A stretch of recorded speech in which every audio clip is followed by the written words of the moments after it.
the 4 million Jamaicans abroad and the 3 million abroad rise up and own the UIC and use that now to take back our country, dash with the colonial constitution, dash with the top-down economics, and bring in a bottom-up economics, a Afrocentric curriculum, restoration of the land to the people, and give us a bottom-up economy that will bring prosperity, not for a few, but for the broad majority.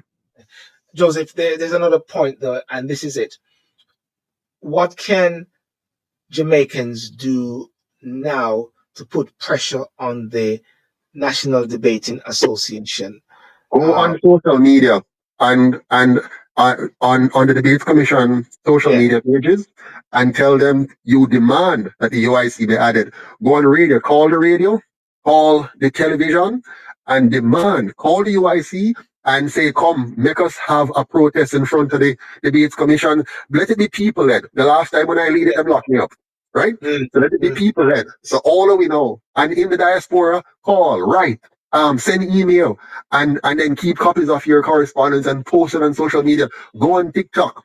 Everybody now can turn on them camera if they want and go on TikTok and call out the Debates Commission, call out the Electoral Office of Jamaica, call out the two colonial parties and say they must stop it. Call out the media and say, stop it. Let us hear what the UIC has to say, because we're tired of just hearing the trickery and the deception and distraction of the two colonial parties, which are one and the same, just two sides of the same coin.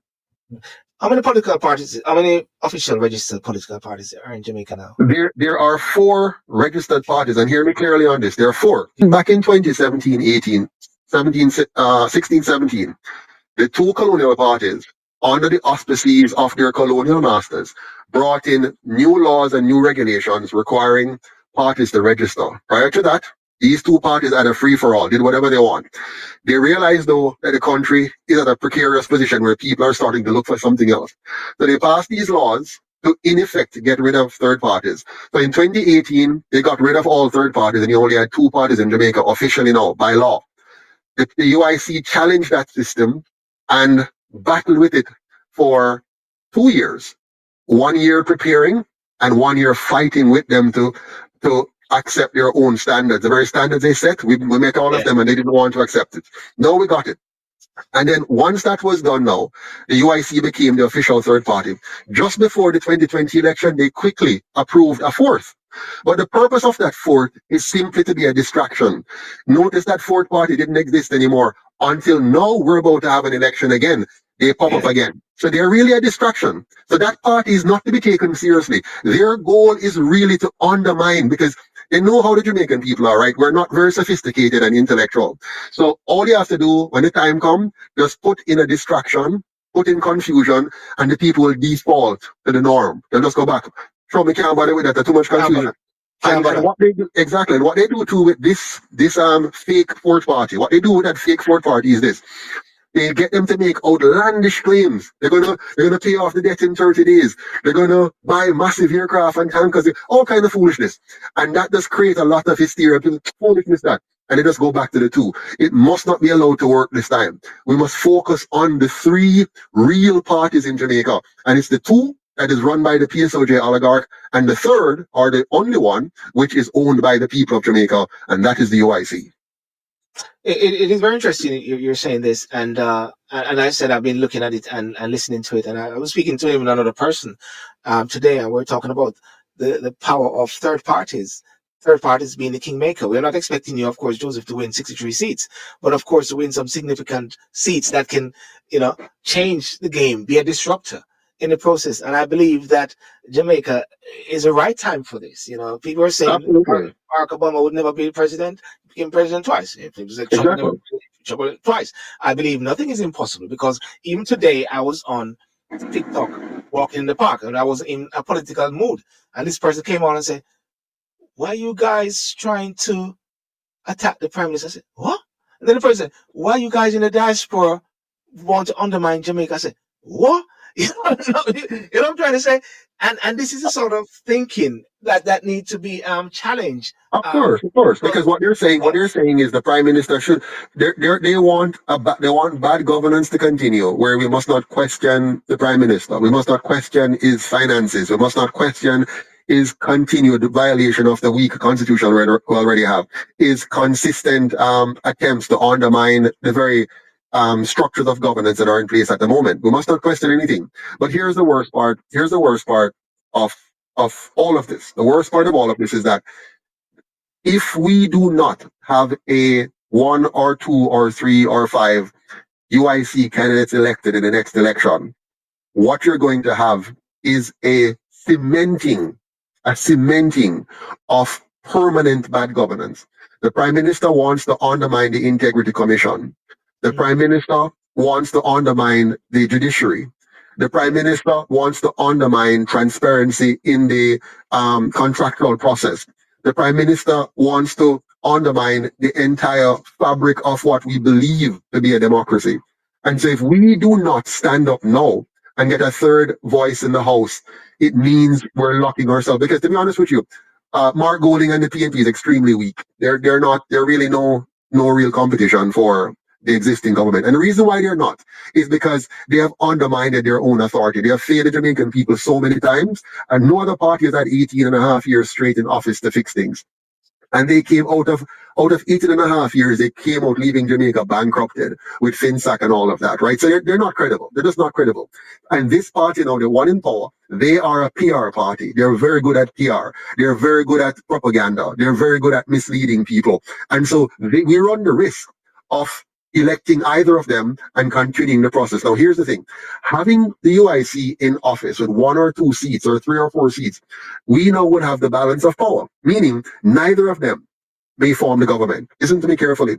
We expect a very close election again. We've had a number of close elections in recent history, a number of them, except the last one because of COVID.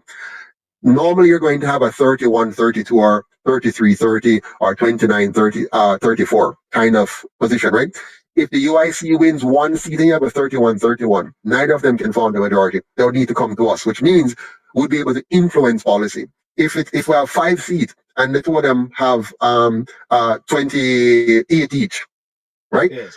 You have a situation again where the UIC would have the balance of power, and even though they may have a larger number of seats, they now need to come and negotiate with us, consult with us, before they can just rip off the Jamaican people fully. Now you're going to have a voice in the House with resources, with insights, with credibility to be able to call them out and hold press conferences in front of Gordon House and get the message out to Jamaican people whenever and however they try to undermine us at any level. For example, we didn't know that they were taking money to brainwash Jamaicans into a certain kind of lifestyle. We didn't know that until, the current president and what's happening in the US. We get the details on what they're doing. If you had a third party in the House that have access to information quickly, we can tell the Jamaican people as soon as you're trying to sell us out, whether it's with our oil, whether it's with bauxite, whether it's with land, whether it's with tourism, whether it's with Chinese coming in to take over our industries, whatever it is, you will now have an eagle eye UIC. Look how much we have done without any taxpayers' money.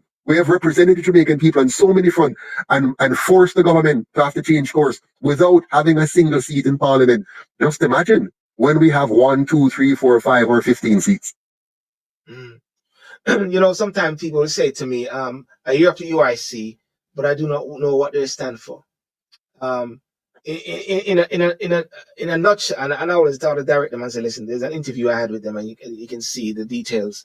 I interviewed Joseph Patterson when he was in London a few years ago, and also the website. If you're going to put in a nutshell, Mr. Patterson, for someone who says, what does UIC stand for? If you can reel off maybe 5 or 6 policies. Without even talking about policies, the UIC first and foremost is a freedom party. We're very focused on protecting the rights and freedoms of the Jamaican people. See, when you talk about a party which is strict on being a republic, strict on being a constitutional republic, strict on creating the fundamentals for success in Jamaica. What are the fundamentals? A safe space, making Jamaica safe, a clean Jamaica, an orderly Jamaica, a Jamaica where all of us can live, earn, and retire with dignity.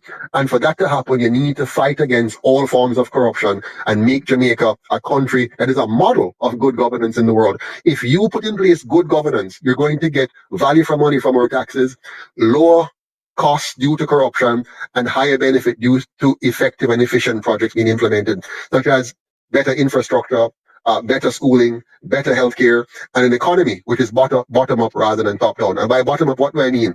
Removing the regulations and laws which gives big business a monopoly over our enterprises, allowing the small man, the medium enterprises, to actually have full access to the economy, full access to credit, so that they can grow and create more jobs for Jamaicans, as opposed to having foreigners owning everything and then controlling the amount of jobs available, and by extension reducing the wage rates that we can earn. The UIC understands our economy, it understands our systems, and is going to give us the kind of incentivized system that will bring out the best in our people. The government is on a quest, and I can see, and everybody is seeing that the breaking of ground, so many new things are happening, as if just, first, after so many years, so many things are happening. But I want to pinpoint one thing. The bus which the government has brought in. What's your take on it? Because I believe sometimes the people are not being told the full story, from an yeah. They're being misled. Yeah. I mean, and all what you're talking about, let's look at all the projects that they're doing, all these projects. They're putting up buildings. What are these buildings for? They're buildings that are being owned by foreign enterprises, foreign interests. So they're building and they're doing things, but all those things are leaving the Jamaican people behind. So the majority of Jamaicans are remaining janitors, servants, wage slaves, and tenants in their own country. So the development is not for Jamaica. It's for take a look at what they've done with our tourism. We have a very, very successful, all-inclusive type tourist industry in Jamaica. But who gets the profits? The owners or foreigners? Right? The government gets money, and those money does what? It doesn't result in the quality of life of the Jamaican people improving. We don't get better roads, we don't get better schools, we don't get better hospitals, we don't get more opportunities for professionals to stay in Jamaica here and work and live a decent life. So where's this money going? It's going back into the hands of external parties, foreign parties, and into the corrupt hands of politicians who then use it for other things other than development. So these developments are only superficial. It's like, for example, what they told us, we're the lowest unemployment rate. But what does that mean? It simply means the formula for calculating the employment rate is simple. When you turn off a lot of people and they stop looking for work, you no longer count them in the employment base. And so you give an artificial and false low unemployment rate when there are thousands of Jamaicans who are not only unemployed, but they have given up looking for work. So this is the kind of nuanced analysis which Jamaican people do not hear, because Mark Golding and the PNP are not interested in doing that, because they're the same thing. If they're elected, they're going to continue the same kind of fake development where you have pretty things that the Jamaican people can't afford, can't go to, can't be a part of unless they're just a servant in the process. We don't want a Jamaica where the people are merely servants and tenants in their own country.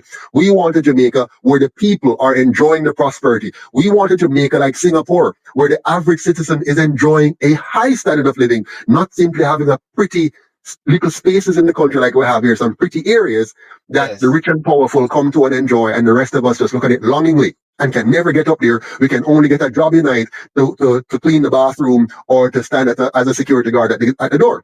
We don't want that kind of development. We want real development that really impact the lives of our people at the kitchen table in their houses. We want our people to be able to live in decent homes, be able to fix their roof, be able to fix their plumbing, be able to fix their electricity, be able to afford decent housing, and not just simply longingly look at the $20, $30 million house that they can never buy. They can only long for it. And that's what creates the crime and violence, because too many people know that they can't achieve this unless they engage in corruption or crime. UIC. Tell them they're gonna be stronger. Together we can make it right. Our purpose is a better Jamaica for you and I. Gonna be stronger together. Time we all just unify. Our purpose is a better Jamaica for you and I. It is a natural right for every human being to be free. Free, so free. So the government is there to protect you and me. UIC objective is to liberate the citizens from colonial bondage, them regulation, them taxation.